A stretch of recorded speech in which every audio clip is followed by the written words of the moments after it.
We usually think of trust as this kind of fuzzy feeling, right? It's soft, it's intangible, and it's really hard to pin down. But what if that's not the whole story? What if trust isn't a feeling at all? What if it's actually a system, a practical framework you can build to make your entire life run better? Well, that's exactly what we're going to dive into today. This really hits home, doesn't it? I mean, think about it. The quality of your life is so directly tied to the reliability of the people in it. This isn't just some nice-to-have sentiment. It's a core principle for living a good life. So let's try to reframe how we think about trust. It's not just some moral virtue. It's like a form of quiet wealth. Think of it as this priceless asset that just makes every single part of your existence simpler. Let's break down what that actually means. So this is the ultimate goal, right? A seamless web of deserved trust. This isn't just about having one or two friends you can count on.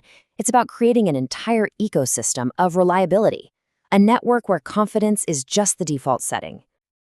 Just think for a second about how much energy we spend worrying if someone's going to come through or bracing ourselves for disappointment. A high-trust environment gets rid of all that friction. It's like this huge mental and emotional weight just gets lifted off your shoulders. And when you really trust the people around you, you stop second-guessing everything. You don't have to play detective trying to figure out hidden motives or navigate weird power games. Cutting out that doubt and conflict, well, it brings an incredible amount of peace.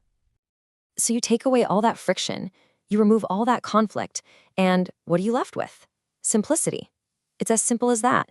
Your relationships are just smoother, your work has more meaning, and you get this deep sense of stability.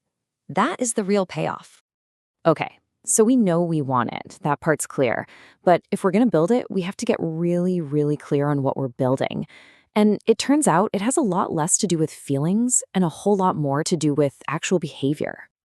And this is the crucial question, isn't it? Because if we can't define trust in real, concrete terms, how can we ever hope to build it on purpose?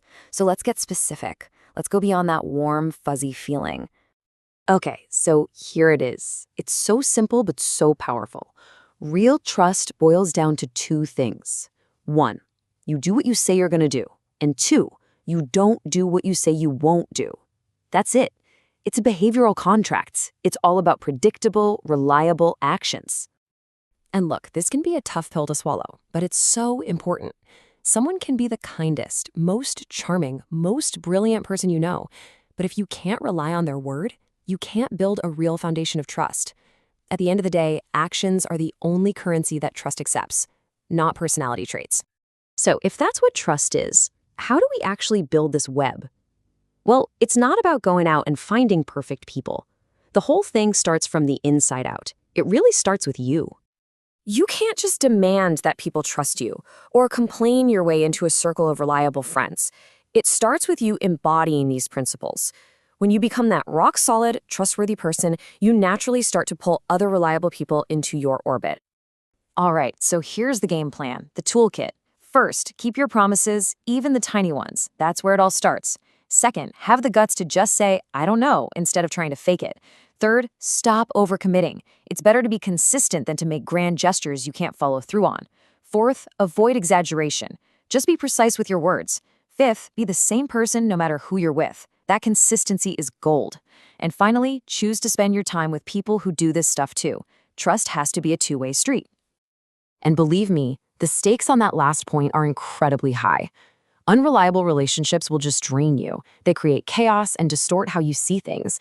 But reliable relationships, they do the exact opposite. They restore you, they steady you, and they free up your mind to focus on what really matters.